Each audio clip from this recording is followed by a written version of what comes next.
जी नमस्ते, सबको राधे राधे।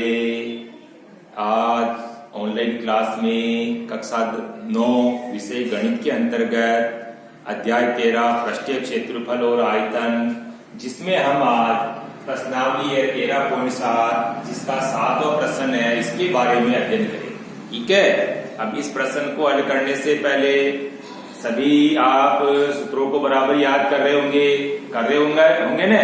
देखो, सूत्रों को बराबर याद करना, ठीक है। मैं बार बार कहता हूं आपको, सबसे पहले सूत्रों को बराबर याद करना, ठीक है। दूसरा, अपने को HW जो भी दिया जा रहा है उस HW को भी बराबर हल करते रहे, ठीक है ना। सूत्रों को अच्छी तरीके से याद हो जाएंगे आपको। इसका मतलब ये है कि कोई सी भी प्रश्नावली का अगर कोई सा भी प्रश्न होगा और सूत्र आपको ध्यान में, तो आप उस प्रश्न को आसानी से हल कर लेंगे, ठीक है ना। इसलिए सूत्रों को बराबर याद करते रहे, ठीक है। अब आज जो अपन 13.7 है, इसका 7वां प्रश्न है। 7वां प्रश्न वो इस प्रकार है, भुजा हो 5 सेंटीमीटर, 12 सेंटीमीटर और 13 सेंटीमीटर वाले एक समकोण त्रिभुज ABC को भुजा 12 सेंटीमीटर के परिध घुमाया जाता है। इस प्रकार प्राप्त ठोस का आयतन ज्ञात, ठीक है।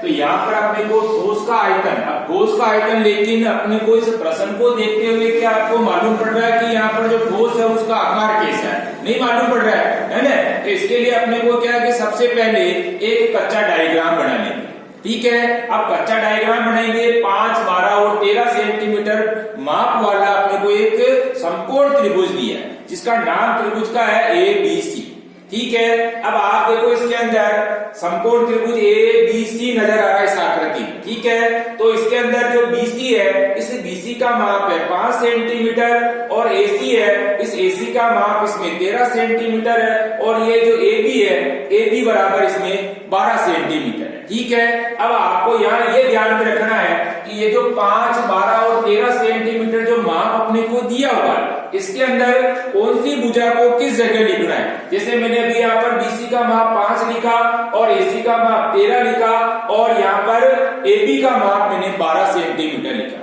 उसका कारण यह है कि अपने को त्रिभुज ABC की भुजा 12 सेंटीमीटर के, देखो यहाँ लिखा हुआ है, 12 सेंटीमीटर के परिध घुमाया जाता है। ये तो अपने को क्या है कि जिस भुजा के परिध घुमाया जा रहा है उस भुजा को सबसे पहले यहाँ लिखो, यानी अपने को 12 सेंटीमीटर के परिध घुमाया, इसलिए अपने को इस समकोण त्रिभुज में जो लंब वाला भाग है, इस लंब वाले भाग पर अपने को जिस माप से परिध घुमाया जाता है उस माप को अपने को पहले यहाँ लिखना। पहली शर्त अपने को ये ध्यान रखना, ठीक है। दूसरा, समकोण त्रिभुज है, तो समकोण त्रिभुज में क्या है, जो समकोण है, समकोण के सामने वाली भुजा कर्ण होती है। तो कर्ण क्या होती है? सबसे बड़ी होती है। तो 5, 12, 13 में 13 सबसे बड़ी है, इसीलिए इस भुजा को अपने को यहाँ लिखना है। और बाकी बची भुजा कौन सी? BC बच रही है, जो 5 सेंटीमीटर की। आगे ध्यान में, तो आपको सबसे पहले शर्त के अनुसार ध्यान में ये रखना कि जिस भुजा के परिध घुमाया जा रहा है, यानी अपने को 12 सेंटीमीटर के परिध घुमाया, इसका मतलब अपने को जिसके परिध घुमाया जाता है उस माप को अपने को सबसे पहले लंब की जगह लिखना है, ठीक है ना। अभी अपने को 5, 12, 13 और वैसे भी समकोण त्रिभुज में 5, 12, 13 एक त्रिक बन रहा है, ठीक है ना।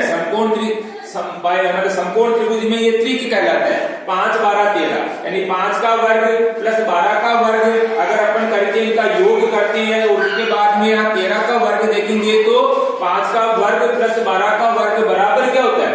13 का वर्ग होता है, ठीक है ना।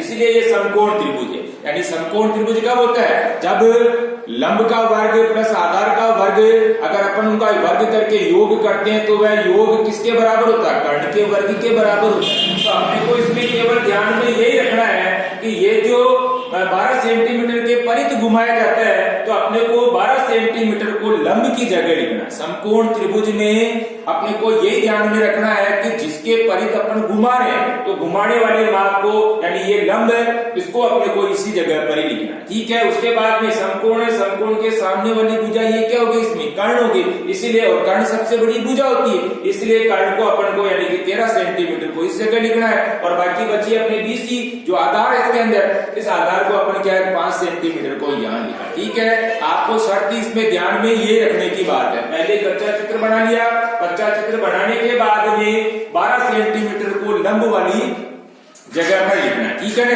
जिसके परित घुमाया जाता है उसको लंब वाले, जिस भुजा के परित घुमा रहा है उस भुजा की माप को हमेशा इस लंब वाले स्थान पर ही लिखना है, ठीक है। इस तरह से कच्चा चित्र बना लिया। अब अपन उसको घुमाएंगे, तो घुमाने के बाद में आप देखो ये जो आपका नीचे वाला भाग इसमें कैसा वृत्ताकार, आधार वाला भाग इसमें कैसा वृत्ताकार है। तो ये जो पूरा आकार नजर आ रहा है ये आकार कैसा हो गया आपके, यानी ये आकार आपके शंकुनुमा हो गया।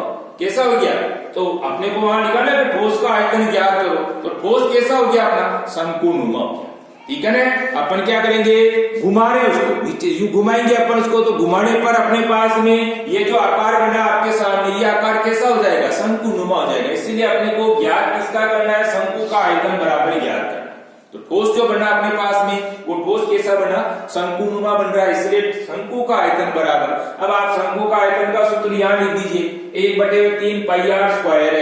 इनके बीच में कोई चिन्ह नहीं, इसलिए अपने को ध्यान में ये गुणा का निशान लगाना। 1/3 की जगह 1/3 इंटू पाई की जगह 22/7 इंटू r की जगह त्रिज्या कितनी है आपकी, त्रिज्या यानी कि यहाँ BC बराबर कितना है 5 है, तो अपन यहाँ लिखेंगे 5 इंटू 5, क्योंकि स्क्वायर है इसलिए इसको 2 बार लिखना, और इंटू h की जगह 12, h ये आपका जो इसमें ऊंचाई लंब बराबर, ठीक है ना।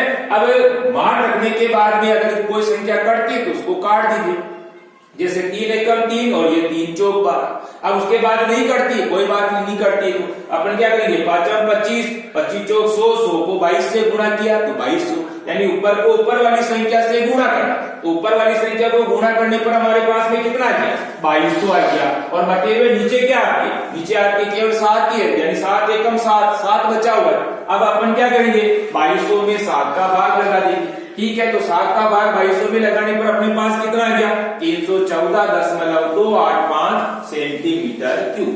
तो ये क्या हो गया, उस ठोस का आयतन बराबर हो गया, ठीक है। आयतन कितना आ गया, 314.285 सेंटीमीटर क्यूब। अब आपको क्या करना है, इसी प्रश्न को HW की कॉपी में बिना देखे हल करने की कोशिश करना, लेकिन इसके पहले वीडियो को अच्छी तरीके से देखना, उसके बाद इस प्रश्न को हल करने की कोशिश करना, ठीक है। वीडियो बराबर देखते रहना है, HW बराबर हल करते रहना। और अपने को इस प्रश्न से संबंधित इस प्रश्न में केवल अपने को मेन ध्यान ये रखना है कि जिस भुजा के परित अपने को घुमाना है उस वाली भुजा को अपने को यानी लंब बनाना है, ठीक है ना, ये ध्यान में रखना। दूसरा, जैसे अपने को भुजा जो दी है उस भुजा में जो सबसे बड़ी भुजा है वो सबसे बड़ी भुजा यहाँ क्या हो जाएगी, कर्ण की जगह आ जाएगी, और बाकी बची भुजा ये आधार की जगह आ जाएगी। बस आपको केवल ये ध्यान में रखना है और प्रश्न को हल करना। पहले कच्चा चित्र बनाना, उसके बाद इस प्रश्न को हल करने की कोशिश करना, ठीक है ना। बस ध्यान में अपने को ये वाली भुजा ध्यान में रखनी, जिस भुजा के परित घुमाया जाता है इसका मतलब वो आपके इसके अंदर लंब होगा, और समकोण है, समकोण के सामने वाली भुजा कर्ण होगी, इसलिए जो सबसे बड़ी भुजा उसको अपने को यहाँ लिख देना है, बाकी बची भुजा वो उसमें आधार बराबर हो जाएगी, ठीक है। इस प्रश्न को वापस हल करेंगे HW की कॉपी में, लेकिन इसके पहले वीडियो को अच्छी तरीके से देखना, उसके बाद इस प्रश्न को हल करने की कोशिश करना, ठीक है। धन्यवाद, राधे राधे, जय श्री कृष्णा।